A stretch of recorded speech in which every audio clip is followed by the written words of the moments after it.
Hello guys, I am Dharmendra Kumar. सभी का स्वागत है मेरे इस केमिस्ट्री चैनल केमिस्ट्री ट्यूटर में। आज हम आप लोगों के लिए लेकर आए हैं class 11th unit first some basic concept of chemistry और हमारा लेक्चर है law of chemical combination part 2। Video start करने से पहले मैं आप लोगों से छोटी सी रिक्वेस्ट है, जिन लोगों ने मेरे चैनल को सब्सक्राइब नहीं किया तो प्लीज़ सब्सक्राइब करके बेल आइकन को प्रेस कर दें, साथ ही ऑल नोटिफिकेशन ऑन कर दें ताकि मेरे द्वारा अपलोड किया गया वीडियो का नोटिफिकेशन आप तक पहुँचे सबसे पहले। Let me introduce my self, I am Dharmendra Kumar and my lovely channel chemistry tutor. तो हम स्टार्ट करते हैं लॉ ऑफ केमिकल कॉम्बिनेशन। हम लोगों का जो इससे पहले वाला वीडियो था वो था law of chemical combination part 1। Law of chemical combination में 5 बेसिक लॉ होते हैं, जिसमें से फर्स्ट लॉ होता है law of conservation of mass और जो सेकेंड लॉ होता है लॉ ऑफ कांस्टेंट प्रोपोर्शन। ये दोनों law already law of chemical combination part 1 में हम लोग पढ़ चुके हैं, जिसका वीडियो का लिंक हम डिस्क्रिप्शन में दे देंगे। और आज जो हम लोग पढ़ने जा रहे हैं इसमें के जो 6 लॉ बचा हुआ है, लॉ 3, लॉ 4 और लॉ 5, इसको हम लोग का स्टडी करने जा रहे हैं। तो देखिए हमारा जो है लॉ ऑफ केमिकल कॉम्बिनेशन, जिसका हिंदी होता है रासायनिक संयोग का नियम, इसका 5 बेसिक लॉ होता है। इसमें से फर्स्ट लॉ होता है law of conservation of mass, जिसका हिंदी होता है द्रव्यमान संरक्षण का नियम। और जो सेकेंड लॉ है लॉ ऑफ कांस्टेंट प्रोपोर्शन, जिसका हिंदी होता है स्थिर अनुपात का नियम। ये दोनों का वीडियो हम ऑलरेडी बना चुके हैं law of chemical combination part 1 में, जिसका लिंक हम डिस्क्रिप्शन में दे देंगे। अब आगे जो हम लोग पढ़ने जा रहे हैं, जो इसको 6 लॉ बचा हुआ है, जिसका जो थर्ड लॉ है वो है लॉ ऑफ मल्टीपल प्रोपोर्शन, जिसका हिंदी होता है गुणित अनुपात का नियम। ये लॉ जो दिया गया था 1803 में दिया गया था और जॉन डाल्टन के द्वारा दिया गया था, जो कि एक इंग्लिश मैन थे। इस अकॉर्डिंग टू दिस लॉ हम लिख सकते हैं if 2 elements can combine to form more than one compound, the different mass of one element that combine with a fixed mass of the other element are in a ratio of a small whole number। इसको हिंदी में इस तरह से define कर सकते हैं कि यदि 2 तत्व संयोग कर एक से अधिक यौगिक बनाते हैं तो एक तत्व का विभिन्न भार जो दूसरे तत्व के निश्चित भार से संयोग करता है तो वे सरल पूर्ण संख्या अनुपात में होते हैं। इसको समझने के लिए हम एक एग्जाम्पल देते हैं।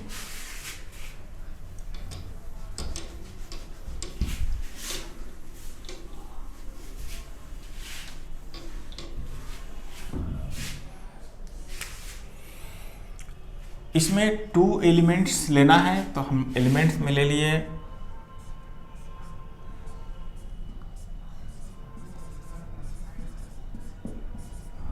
एक कार्बन और एक ऑक्सीजन, और ये कंबाइन करके कंपाउंड फॉर्मेशन कर रहा है।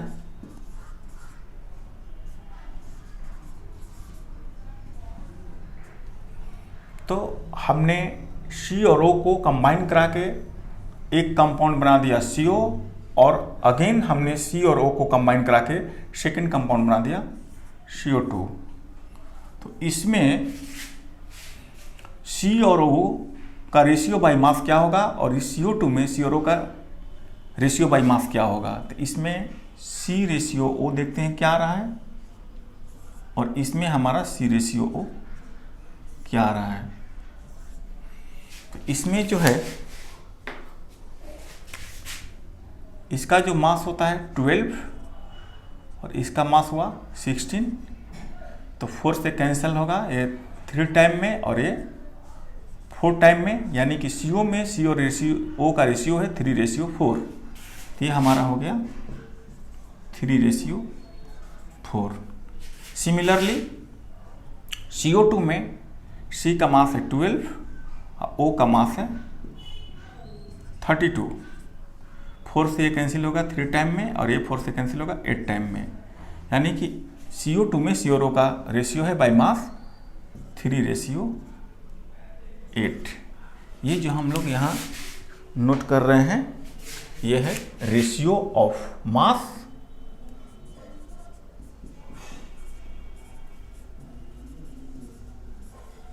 Ratio of mass of element.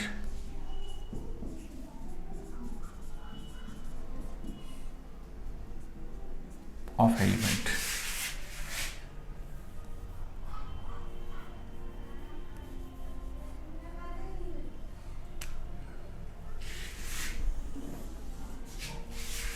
अब हम डिफिनीशन को समझते हैं। चलिए, ये हमारा थर्ड लॉ है, लॉ ऑफ केमिकल कॉम्बिनेशन का third law of multiple proportion, जिसका हिंदी होता है गुणित अनुपात का नियम। इसको हम रीच कर रहे हैं और इस लॉ के अकॉर्डिंग हम डिफिनीशन को समझने की कोशिश कर रहे हैं।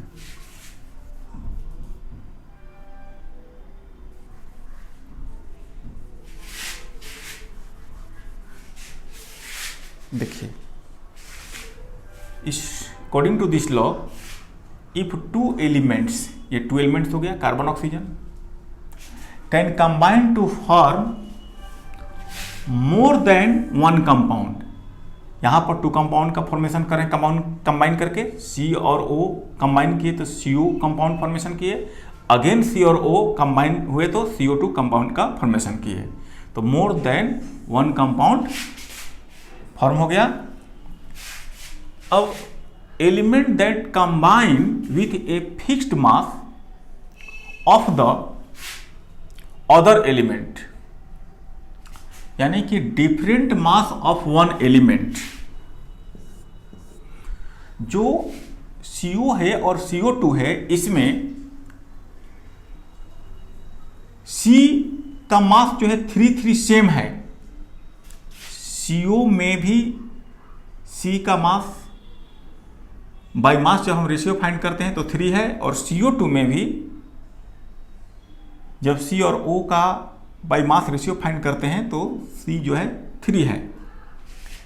तो अकॉर्डिंग टू रेशियो हमारा ये बोथ कंपाउंड में C का जो मास है वो सेम है, बट CO में जो O है वो 4 है और CO2 में O जो है वो 8 है।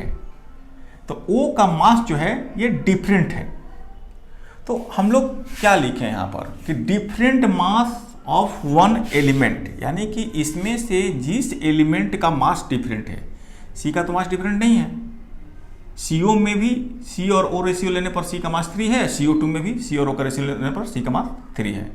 डिफरेंट मास किसका है? तो O का डिफरेंट मास है, क्योंकि CO में C और O का रेशियो लेने पर O का मास 4 है और CO2 में C और O का रेशियो लेने पर O का मास 8 है। तो डिफरेंट मास हमारा O का है।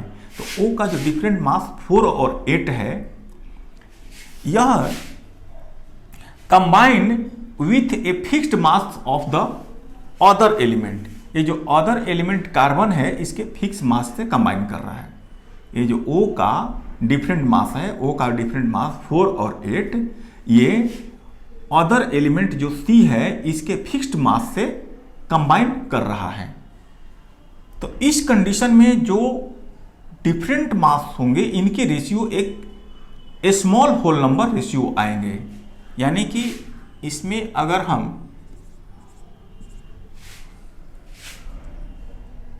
O का रेशियो CO में और O का रेशियो CO2 में देखें तो O इन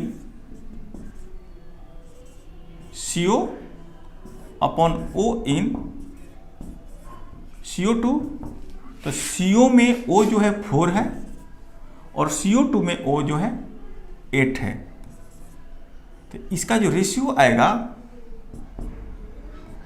1:2 आएगा, जो कि 1:2 एक स्मॉल होल नंबर रेशियो है। This is a small whole number ratio. इसको आप लोग कॉपी करें, इसको आप लोग कॉपी कर लें।